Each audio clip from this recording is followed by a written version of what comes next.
Muy bien, amigos, continuamos en esta mañana de Portal de América Radio, aquí en portaldeamerica.com, en esta edición 39 del viernes 9 de abril de 2021, y estamos recibiendo con mucho gusto a nuestro amigo Roberto Bennett. Buenos días, Roberto, ¿cómo estás? Buenos días, ¿cómo estás? Mucho gusto de poder verte, además con un fondo espectacular de Punta del Este y un día, por ahora, soleado y hermoso. Salvo los mosquitos, está espectacular, la verdad. Y sí, hay que estar adentro. Bueno, amigos, yo creo que en el mundo del turismo todos saben de quién se trata la persona con la que estamos conversando. Pero, como dice doña Mirta Legrand, el público se renueva. Entonces, Roberto nació en Montevideo, en la República Oriental del Uruguay, dice este libro que tengo entre mis manos. Estudió comunicación de masas y marketing en la Universidad de California, que es un viajero incansable, lo sabemos perfectamente, y desde 1986, que publicó en Mallorca una recopilación de relatos titulada Lo que arrastra el río y otras historias, ha escrito de todo, 2 libros sobre mamíferos marinos, novelas, cuentos, vivió en, lo estábamos conversando ahora fuera de micrófonos, vivió en Mallorca mucho tiempo, viajó por el mundo, establecido en Europa, tuvo diferentes funciones y hasta que por el 2000, desde 2000 al 2004 fue director técnico nacional en el Ministerio de Turismo. Creo que fuiste el único director técnico de turismo hasta ahora, ¿no? Es decir, salvo unos meses que Bueno, nombraron a una chica. sí, cuando yo me mudé a Uruguay 21, sí, fui el único que fue elegido por concurso internacional. Y Era además, supuestamente lo que iban a hacer en altos cargos, pero creo que soy el único. No, sí, sí, no conozco otro. me acuerdo que nosotros estuvimos reclamando años esa designación que se hiciera y nunca se llevó a cabo. Vuelvo a repetir, salvo unos meses creo que fue el primer periodo de la administración del Escano, este, pero el apellido de la chica era Dogliotti, que de turismo no tenía ningún antecedente. Eh, Actualmente, Roberto, haces la columna de Radio Sarandí, ¿no? Seguís, Exacto, sí.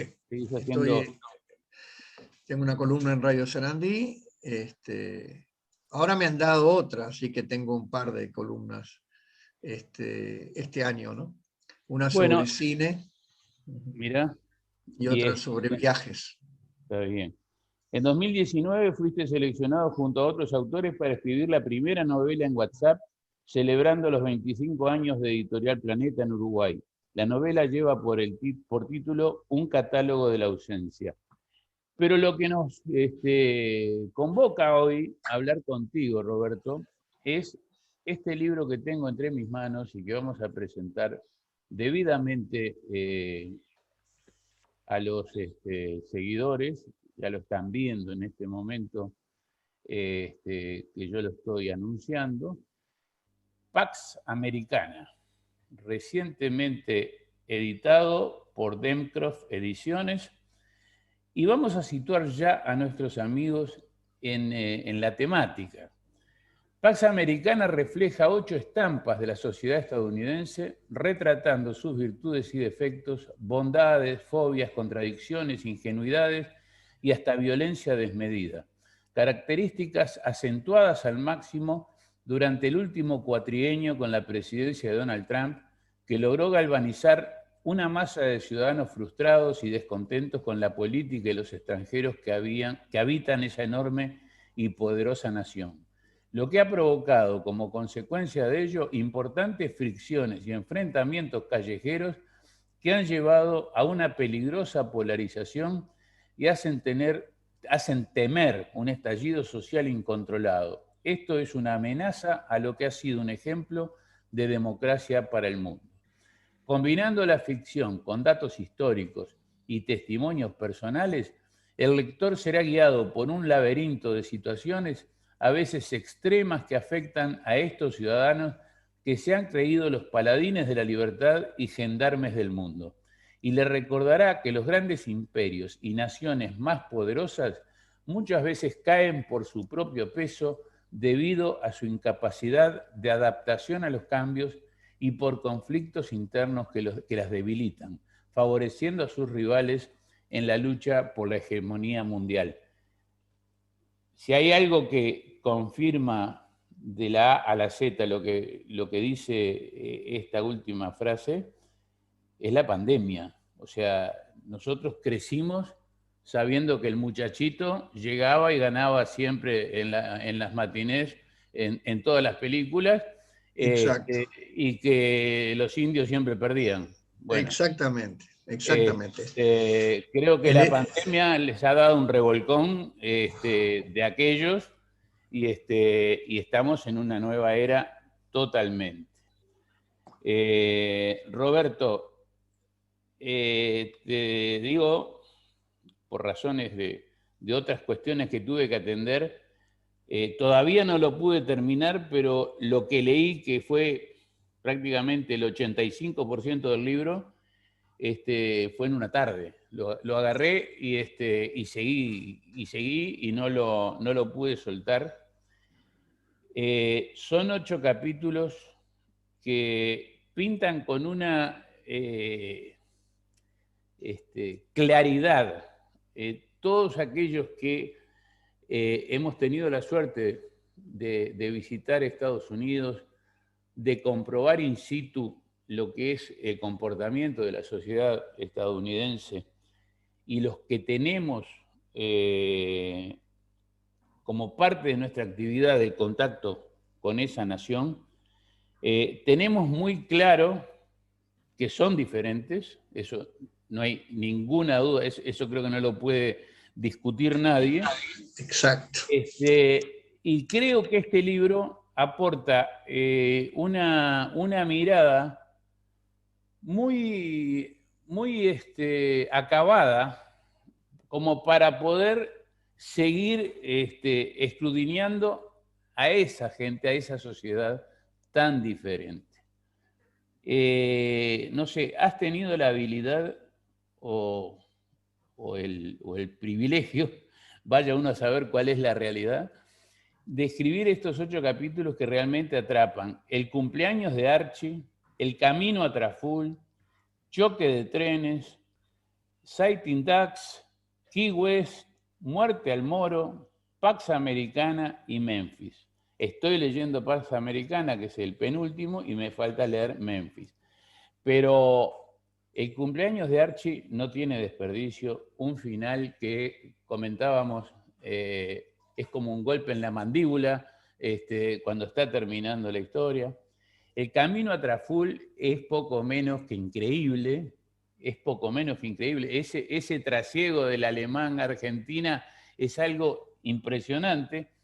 El choque de trenes nos presenta la historia de un uruguayo que yo me ponía a imaginarme la situación y es increíble. Y bueno, Y después es, y es, y es, prácticamente real en todo, hasta los diálogos. Es así, lamentablemente eso es lo que sufren los, los los, latinos. los latinos que intentan integrarse en la sociedad, ¿no? Yo creo que le Es, has cambiado el nombre nada más. Aparece un Luis Olave ahí que vaya a saber uno cómo se llamaba. Pero, a ver, conversábamos antes de comenzar la entrevista, justamente en el capítulo que le da origen al libro, que es Pax Americana, donde vos tenés la habilidad de describir este, este, esta parte de tu enfoque, en una presentación mágica que se da con un personaje norteamericano y con otro personaje ruso, y en el medio aparece la guerra de Vietnam. Es en determinados momentos espeluznante el relato, ¿no? Y tú me decís que la historia realmente existió. Sí, es absolutamente cierto, es tal cual me lo relató este muchacho, que yo decidí incluir la foto de él en el libro. Al principio aparece la foto de él, Sí. porque fue un relato tan impactante para mí. Yo venía de una sociedad que estaba mucho más aislada. Estamos hablando, este relato, estas charlas las tuvimos en el año 70, 71. Ahora, creo que en el libro lo fijo porque me tomé el trabajo de buscar atrás de la foto la fecha. Pero Fue durante entonces. sí, sí, sí, sí, sí, sí, sí. Sí, sí, sí. Todo lo que cuento es real. Todo lo que cuento es lo que él me contó. Y fue tan impactante que yo no me atreví a escribirlo hasta ahora. O sea, me senté varias veces a intentar, como homenaje a él, como a todos los muchachos que por ingenuos, por ignorantes, por mal preparados, fueron enviados a Vietnam. Y me costó hasta ahora poder sentarme fríamente, sin, sin ser panfletario, sin ser exagerado, sin transmitir realmente ninguna cosa que no fuera la realidad, porque la realidad es tan fuerte, como tú dijiste, es tan espeluznante que no necesita adjetivar. Está ahí, el lector cuando lo lee sabe que está viendo y escuchando y leyendo una historia de terror. Pero eso era lo que pasaban los muchachos estos, que hay que acordarse que en la guerra de Vietnam los soldados eran todos conscriptos, o sea, eran los que hacían la mili, no era un ejército profesional. Y además, los que estaban estudiando en la universidad, mientras estuvieran estudiando y avanzando en sus estudios, o sea, tomando exámenes, estaban exentos de ir a Vietnam. Entonces, la tropa que fue a Vietnam fue toda la tropa de los más mal preparados, desamparados, ingenuos, pobres de la sociedad americana. Por eso la gran mayoría de la tropa era negra o eh, hispanoamericanos. Porque eran los que, la clase obrera, vamos a decir. ¿Qué pasa? Cuando uno conoce Estados Unidos, se da cuenta de que para el americano medio, para esa mayoría silenciosa que pensábamos que era una tercera parte de Estados Unidos y que estaba ubicada mayoritariamente en el centro sur de Estados Unidos, pero que las costas eran las partes más civilizadas y educadas, esta mayoría silenciosa no era un cuarto o un tercio de la sociedad, era más del 50%, porque esa es la mayoría que vota a Trump como presidente. El gran shock que nos llevamos todos, americanos y no americanos, es que Trump sale elegido presidente diciendo las barbaridades que ya en la campaña decía, porque él no engañó a nadie, era Con 70 millones de votos, ¿no? exacto, y casi sale reelegido. Sí. Casi sale reelegido. Entonces ahí te das cuenta que esa mayoría es enorme realmente, y el peligro es que esa mayoría descubrió su poder con Trump. De ahí el asalto al Capitolio, que es un hecho impensado en Estados Unidos hasta que sucedió. Eso pasaba en Latinoamérica, en África, en Asia, ni siquiera en Europa. Y eso Roberto, es, Sí, eso es lo que yo intento retratar. No, no, Y ese es el gran peligro que tiene Estados Unidos ahora, el poder que ha descubierto que tiene esa mayoría, básicamente, y lamento tener que decirlo, de gente muy ignorante. Roberto, volviendo al libro y al capítulo Pax Americana, hay un detalle que lo esbozás por ahí, incluso lo conversábamos antes de salir, antes de prender los micrófonos, las características históricas que tiene la guerra de Vietnam con respecto a la opinión pública, con respecto a la comunicación. Repasemos Exacto. eso. Sí, Repasemos. la guerra de Vietnam, para aquellos que piensan, bueno, pero pasó hace 40 años, sin embargo, si nos ponemos a ver, cada vez 50. que o 50, cada vez que se, gracias por recordarme lo viejo que estoy. Este, no, si nos ponemos a ver, cada vez que se nombra Vietnam, pero como algo diferente de las tantas guerras que ha habido desde entonces.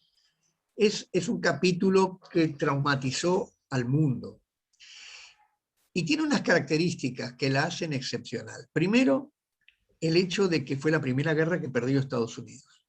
Eso es fundamental, entender que Estados Unidos pierde la guerra de Vietnam. Nunca había perdido una guerra.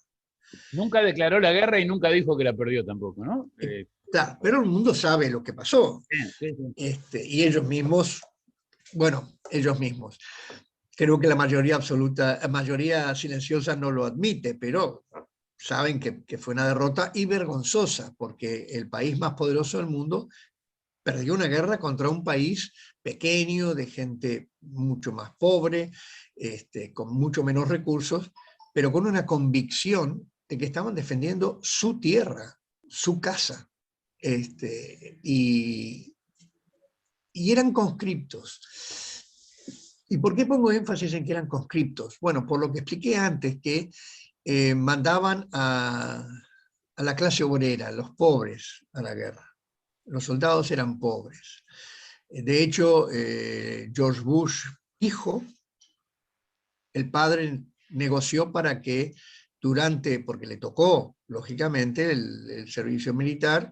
George Bush no era un estudiante brillante, como demostró cuando era presidente, y lo pusieron en la Guardia Nacional en Texas como piloto, cosa que la Guardia Nacional, explico que su función no es ir a una guerra en el exterior, sino es un poco trabajar dentro del país para mantener el orden.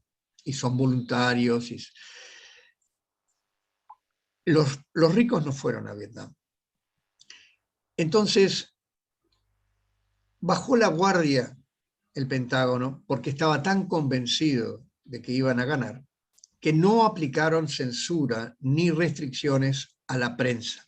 Permitieron que la prensa se moviera libremente por todo el territorio de Vietnam del Sur y que filmara y escribiera y fotografiara lo que quería. Ahí no había ninguna restricción, ninguna prohibición. El impacto que tuvo esto fue tan enorme que fue la primera y la última guerra que tuvo esta característica de una prensa libre. Antes, la prensa en la Segunda Guerra Mundial, en la Primera Guerra Mundial, en Corea, era un transmisor de las ideas y de la política de los gobiernos, especialmente de Estados Unidos. Luego de Vietnam, la señora Thatcher, la dama de hierro, aprendió la lección, el error que cometieron los americanos, y en la Guerra de las Malvinas, los periodistas nunca pisaban el territorio de las Malvinas, sino eran controlados y estaban viviendo en los portaaviones y al final del día les daban las noticias para que ellos transmitieran a sus medios en Inglaterra. De esta forma evitaban la desmoralización del pueblo, porque hubo muchos desastres para los ingleses en la Guerra de las Malvinas. y entonces buscaban la forma de dosificar las malas noticias para evitar la desmoralización. En Vietnam no pasó eso. En Vietnam la prensa todos los días, los americanos cenan antes que nosotros, cenan a las 6 de la tarde, todos los días estaba la familia sentada alrededor de la mesa, con la televisión en colores prendida, viendo las noticias, y ahí era lo que te contaba hace un rato, ahí se encontraban con escenas de cuerpos de soldados americanos jovencitos, muchachos jovencitos llorando, otros mutilados, tirados arriba de un jeep, huyendo. O sea, un panorama que era la realidad, era la verdad de lo que estaba pasando en Vietnam. Y esto contaminó a la sociedad americana, que quizás nunca hubiera contaminado si la guerra hubiera sido rápida.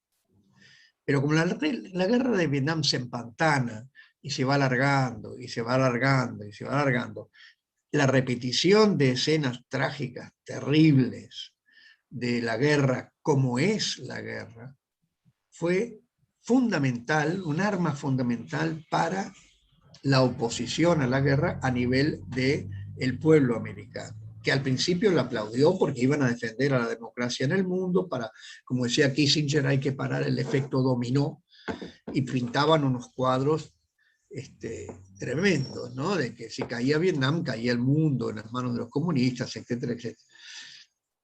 Entonces, estas características hacen de la guerra de Vietnam algo único, porque no se volvió a repetir. Esa libertad de información se acabó para siempre. Y si vemos incluso la guerra de Irak, estaba la CNN transmitiendo desde el hotel en el primer ataque aéreo a Bagdad, y esos eran mensajes positivos para el pueblo americano. Mirá cómo le estamos dando a estos árabes, le estamos dando como en bolsa. O sea, no había escenas de soldados americanos decapitados por una bomba, no había soldados que perdían sus piernas y en colores. Entonces, eso hace de Vietnam, por muchos motivos, una guerra excepcional. Y además, cuando vuelven estos muchachos a Estados Unidos, son escupidos, insultados por el pueblo que es su hogar. No debe haber nada peor que eso. Está magníficamente, perdóname Roberto, está magníficamente relatado en este capítulo Pax Americana, incluso, o sea, que lo viviste en carne propia en el aeropuerto cuando te venías para Montevideo al ver a un veterano tirado al suelo pidiendo limosna, pero lo extrapolás con una simpleza brutal al otro extremo de la Guerra Fría, y pintás un panorama parecido o casi similar en Moscú, con otro veterano de guerra casi en las mismas condiciones, y ahí aparece el relato del veterano de guerra de 20 y pocos años, compañero tuyo de la universidad. Y en este momento, con la magia de la web, yo tengo que decir eso, porque hay gente que dice la magia de la televisión. No estamos en televisión, pero estamos no. en la magia de la web. Te está escuchando Ricardo, como ya te saludó en Rosario, y acaba de entrar Ramón en Madrid, que tuvo el privilegio de leer el borrador de este capítulo, justamente, Pax Americana, que le da el nombre a tu libro, y ya te saludo. Hola Ramón, ¿cómo estás, querido amigo? Buenos días, ¿cómo están ustedes? ¿Cómo estás, Ramoncito? Muy bien, una alegría verte. Igualmente, ya estábamos hablando de ti porque le conté a Sergio que nosotros habíamos intercambiado muchas charlas e información sobre Vietnam, y que tú leíste el borrador de este cuento, Sí, esta señor. historia, y tuve el privilegio de que me pasaras la información de tu primo, Correcto. que vivió y murió en Vietnam, el corresponsal de La Nación, si mal no recuerdo. Un asesinato todavía no aclarado. No reconocido por las autoridades americanas, ¿no? Sí, bueno, es que hay muchos pobres periodistas que fueron castigados por contar la verdad, ¿no? Cuando se dieron cuenta del error ya era tarde, pero pasaban cosas en Saigón que nunca supimos. Solo las familias o la gente más cercana, ¿no? Sí, la que mejor lo describió fue Oriana Falachi, que fue testigo de la muerte de mi primo, ¿no? Vivían en el mismo hotel en Saigón, ¿no? Ellos, en realidad, el enfoque que le dio al principio el gobierno americano es: aquí esto está, pero esto va a ser un paseo militar. Entonces deja que estos cuenten, porque van a contar solo historias de victorias nuestras. Y ahí es cuando ellos meten la pata, porque no pudieron después frenar a todos estos periodistas. Había periodistas de agencias internacionales y periódicos, pero también había periodistas independientes. Yo conocí a uno, un inglés medio loco, que se había ido a Vietnam, había estado 3 años en Vietnam, cubriendo la guerra de forma independiente. Él iba, veía, describía una escena y luego la intentaba vender a distintas agencias, distintos periódicos, y me contaba que había muchos periodistas que hacían eso y que tenían total libertad de movimiento. O sea, ellos se hacían amigos de un capitán y el capitán les decía: mirá que mañana salimos para Khe Sanh, y bueno, ¿puedo ir? Sí, sí, venite. Y lo subían al jeep y allí se iban con el grupo expedicionario que iba a combatir allí, ¿no? O sea que no tenían ningún control, pero luego empezaron a ver el efecto negativo en Washington, y ahí empezó la persecución de los periodistas, ¿no? Muy bien. Pax Americana de Roberto Bennett está en las librerías y realmente lo recomendamos porque, como les dije hace ya algunos cuantos minutos, cuando lo agarré me quedé enganchado y lo leí casi todo de un tiro. Y quisiera redondear esta charla contigo, Roberto, porque desaprovechar que te tenemos aquí y no hablar de turismo sería casi un sacrilegio. Has tenido la suerte de recorrer el mundo, coincidimos en gustos en unos cuantos destinos. Recuerdo siempre, y creo que lo conté alguna vez, estando yo en Port Solier, que mandé un comentario en Facebook y dijiste: mi lugar, Sí, sí, sí. en ese puerto increíble, en ese puerto maravilloso como es prácticamente todo el territorio de Mallorca, ¿no? Sí, sí. Porque Es un paraíso. es un Es un paraíso. paraíso. Pero aclaremos que el puerto es un portito. Sí, sí, sí, sí, pero digo, Con una tiene... bahía pequeña rodeado de montañas, o sea, para que no piensen que es un puerto como el puerto de Montevideo. No, no, No, no, es no, un no, puertito típico mediterráneo, ¿no? no, pero es de una pureza de colores y de sensaciones. Y para colmo llegás en un trencito que es como de cuento, ¿no? Es casi como un parque temático, ¿no? Es todo, porque vas en un tren de 1908, creo que es, que está impecable además, lo tienen cuidado como una joyita. Llegás al pueblo de Soller y luego, para llegar al puerto, tenés que tomar un tranvía que también es de 1900 y que también está impecable. O sea, te transportás en el tiempo en ese lugar. Es maravilloso. Y a tus espaldas tenés la sierra, ¿no? Las montañas. Es maravilloso.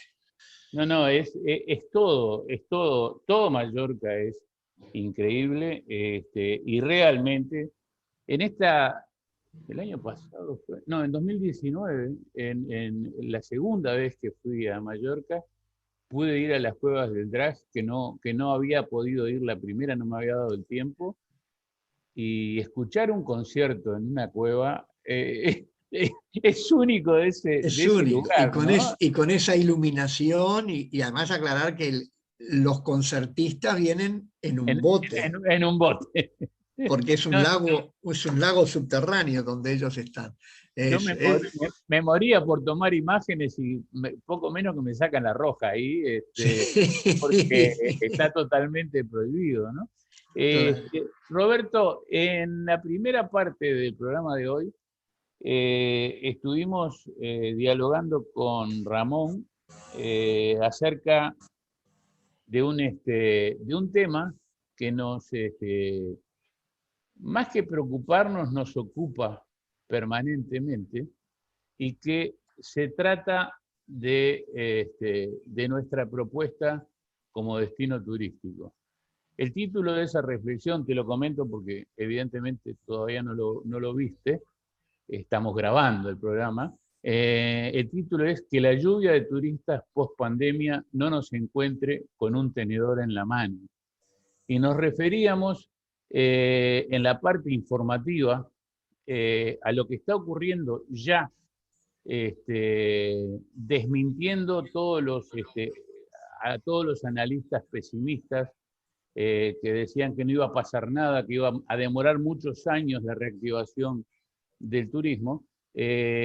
Justamente uno de los mercados emisores más potentes, otra vez, Estados Unidos, en la avanzada de la vacunación, ya está generando o ya está mostrando el camino de lo que va a pasar. Cancún está siendo prácticamente invadida, lo mismo que Punta Cana y República Dominicana, y no solamente con estadounidenses, y tengamos en cuenta que todavía Canadá no está autorizando los vuelos a la zona, porque Canadá sabemos que es uno de los mercados fundamentales de la región del Caribe, pero no solamente de Estados Unidos, sino que también hay mucho tráfico de otros países latinoamericanos, y Lufthansa ya decidió que en vez de 2 vuelos semanales como tenía hasta ahora, ya empieza con las frecuencias diarias. Entonces, eso está marcando una realidad indiscutible. ¿Nosotros vamos a seguir con Sol y Playa nada más? Bueno, si hacemos eso, vamos a estar errándole al bochazo. Yo creo que dentro de todo lo mal que ha sido para el turismo esta pandemia, lo malo, todos los males que nos han azotado a la gente que trabaja y que se interesa por el turismo, hubo un estímulo y hubo una participación en el turismo interno indudable por parte de los uruguayos.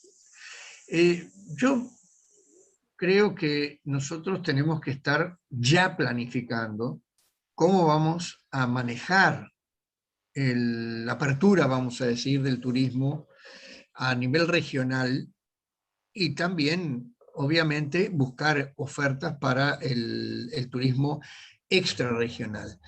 Yo tengo en mente una imagen de un video que vi hace poco, que creo que explica lo que creo firmemente que va a pasar cuando esto digamos, estemos todos vacunados, el mundo esté vacunado y acostumbrado a vivir con estos problemas.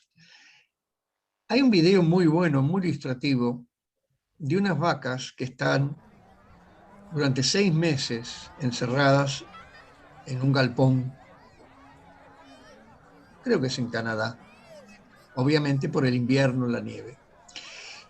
Cuando las sueltan al prado, las vacas empiezan a pegar unos saltos de alegría porque vuelven a sentir el pasto bajo las pezuñas y vuelven a ver el aire y vuelven a ver el espacio abierto.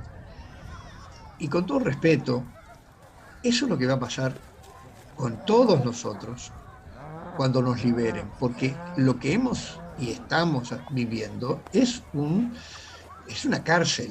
Estamos encarcelados y estamos desesperados por salir, por viajar, por volver a disfrutar. Entonces, y además hemos estado en cierta forma planificando viajes que se han estado postergando. Todos tenemos 1 o 2 viajes que teníamos a veces hasta los pasajes reservados y que se quedaron en el cajón. Entonces, esa avalancha nos va a agarrar preparados o nos va a agarrar con la mitad de los hoteles cerrados, restaurantes cerrados, y todo el caos que eso conlleva, porque claro, la mala imagen es lo peor que te puede pasar en turismo. Si un turista viene acá y dice, no, está bien, sí, pero resulta que estaba todo medio cerrado y la gente todavía quejándose de lo mal que le había ido, vamos al tacho, vamos al tacho. Hay un detalle que también es importante de ver. Estados Unidos está no solamente ya libre para mandar gente al exterior, es que está planificando vacunarte si vas a Estados Unidos. Lo O sea, falta decir, claro, falta decir, vengan, No, no, es vengan que los vacunamos porque lo están diciendo, y están reconociendo la importancia del turismo para la economía estadounidense. Es así, es así. A nosotros nos preocupa realmente que no sabemos qué vamos a tener además de sol y playa. No sabemos si hay planes para solucionar el acuciante tema de la desconectividad aérea que padecemos. Bueno. Yo estaba pensando, y vos sabés que de loco tengo bastante, en las propuestas llegó la hora de innovar. No podemos seguir siempre con la misma monotonía. Entonces, yo hace mucho tiempo escribí que Montevideo, por ejemplo, como plaza receptiva, tenía que generar atractivos. Entonces, hay 2 o 3 que ya alguna cosa esbocé y creo que viene bien para este momento y lo quiero compartir contigo y con el resto del panel porque se me hace una cuestión de orden. Nosotros, el mercado principal nuestro, ya lo sabemos, está del otro lado del río, ya sabemos que tiene problemas, ya sabemos que están pasando por una etapa brutal, pero también sabemos que siempre Argentina ha renacido, siempre Argentina ha vuelto a ser una y otra vez el mejor cliente nuestro. Entonces, por ejemplo, ¿no habrá llegado el momento de aprovechar uno de los productos que nosotros tenemos que ha seducido a una gran cantidad de argentinos? Porque acá hay un problema. Cuando hablas de determinadas cosas, enseguida aparece la censura clasista o digamos frívola. Parece que estuviera prohibido vender el carnaval al exterior, el carnaval uruguayo. Y hay una cosa que está más que comprobada, es que hay muchos argentinos en toda la República Argentina que quedaron fascinados con la murga uruguaya. Entonces, Montevideo no tendría que planificar para el próximo verano, ya tenemos tiempo, un calendario diferente. No digo llevarlos a los tablados, pero de repente utilizar algunas salas y venderlo como musicales para el mercado argentino. Ese es uno. ¿Cuándo vamos a tener un autor que se anime a hacer el musical de Maracaná? Esa más brava. ¿Cuándo vamos a tener un musical no sé, de tantas cosas que nos han pasado, de la tragedia de los Andes? Nosotros tenemos cuestiones que podemos empezar a imaginar y empezar a producir. Nosotros tenemos que hacer artesanía, Roberto. No podemos hacer otra cosa que ser artesanos de nuestro propio destino. Esa la quería dejar picando en bueno, esta reflexión. Yo te voy a hacer 2 comentarios. Uno es que no es tan difícil para nosotros ver cómo atacar el tema del carnaval en la Argentina. Solamente tenemos que ir y ver lo que hace Gualeguaychú. Gualeguaychú empezó tarde con un carnaval que no existía. Hoy en día no hay argentino que no sepa que hay un carnaval y que tienen un zambódromo que se llena todas las noches, que es difícil conseguir asientos. Y es una ciudad chica, en Entre Ríos. No es que digamos, no, están en el Luna Park. Sin embargo, es un ejemplo que podríamos seguir perfectamente para vender el carnaval nuestro en el teatro de verano, pero también, si quieres, poder organizar el desfile de carnaval o el desfile de llamadas. Perfecto, pero organizar más de uno. Perucho Argul ha sugerido siempre que hagamos la semana de la llamada, que hagamos la semana de la nostalgia. O sea, ¿por qué tenemos que darnos a un día? Enchufar a todo en un día que lo hace casi imposible de sacarle el rendimiento que merece. Y lo otro, del musical, yo voy a tirar una que seguramente va a haber muchos que se van a ofender, no es mi intención ofender ni nada, y al contrario, soy un admirador de la figura de José Artigas. ¿Por qué no hacer un musical sobre José Artigas? Ni hablar, ni hablar. Y además tiene un final dramático con el exilio. Podés hacer un musical realmente muy fuerte y muy digno. ¿Eh? No sé, la tiro. Y tenemos ya tres motivos. Artigas, Maracaná y la tragedia de los Andes. ¿Qué te parece? Y para los argentinos, Artigas es una figura conocida, o sea que no es que digas, bueno, te estás inventando un programa que no le interesa a los turistas que van a venir. No, no, por favor. Andate a Entre Ríos, andá a Corrientes, Córdoba, y vas a ver Santa Fe, lo que significa Artigas para ellos. Entonces... Bueno, somos parte, perdón que interrumpa, pero ahí me tocaste el corazón. Bueno. Formamos parte de la Liga Artiguista. Nuestro prócer en Santa Fe es Artigas, sin claro. ningún tipo de duda. Y tenemos una historia común para explotar en un corredor turístico con esta región, que tiene que ver con la propia historia. Por ejemplo, la batalla de San Lorenzo, aquí cerquita, que fue librada por San Martín y el capitán Bermúdez, que también era uruguayo. Y todos formábamos parte de la gente de Artigas, digamos, en esta región. Y esto se recuerda con mucho cariño. Y para ponerle música, ya que hablamos de musicales, la batalla de San Lorenzo fue escrita por Cayetano Silva, que es uruguayo, de San Carlos. Uruguayo. El negro uruguayo. ¿No? Tenemos una historia común, y yo creo que ahí, Roberto, vos has dado la tecla de comenzar a explotar todo esto que nos une en la cultura. Como dijiste bien, si vendemos Gualeguaychú, el carnaval de Montevideo, lo tenés que vender de taquito. Y son todas cuestiones que además no necesitas imponerlas, ni necesitas convencer a nadie, simplemente ofrecerla y la gente lo va a hacer y espontáneamente se va a volcar a esos productos turísticos. Seguramente así va a ser. Gente, nos fuimos al diablo el tiempo, o sea que le iba a dar la palabra a Ricardo y a Ramón para que te despidieran. Ricardo ya utilizó su tiempo, muy bien, por supuesto. Dale, Ramón, rapidito.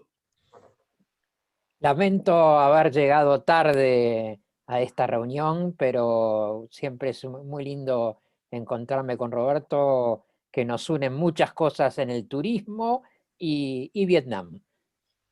Y la historia, exacto. Bien. Yo bueno, también. Roberto, una de las cosas que extraño es no poder ir a Madrid, y las ganas que tengo de darle un abrazo y tomarnos unos vinitos o unas cervecitas con el amigo, que se le extraña aquí, ¿eh? Te digo que te extrañamos, Ramón.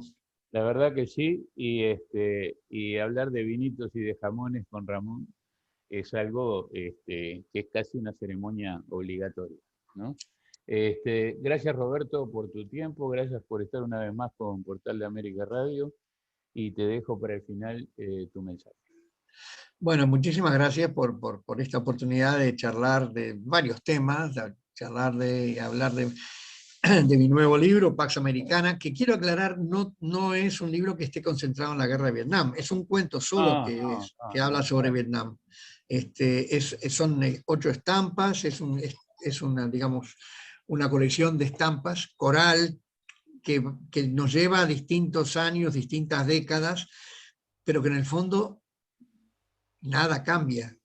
El comportamiento de esa sociedad sigue siendo difícil de entender para los que no nacimos allí y que que vamos de visita o nos toca ir a trabajar. Además Así. de diferentes ángulos, ¿no? Como por Sí, ejemplo totalmente. el capítulo de Key West hasta traición Sí, o sí, hasta sí. sexo, o Sí, digo, el complejo con el Latin Lover, ¿no? Que tienen claro, todavía, desde la claro, época de Rodolfo Valentino, y todavía lo tienen, o sea, claro, todavía. claro. Este, No, realmente es un libro que atrapa y ya lo estamos mostrando nuevamente para que nuestros seguidores lo vean. Y además tiene muchísima cosa en 156 páginas. O sea, es una pasada, como dicen los españoles. Gracias, Roberto. Nos seguimos viendo. Nos seguimos viendo, gracias, y un abrazo para Ricardo, para Ramón, y un muy grande abrazo para ti. Gracias igualmente, Roberto.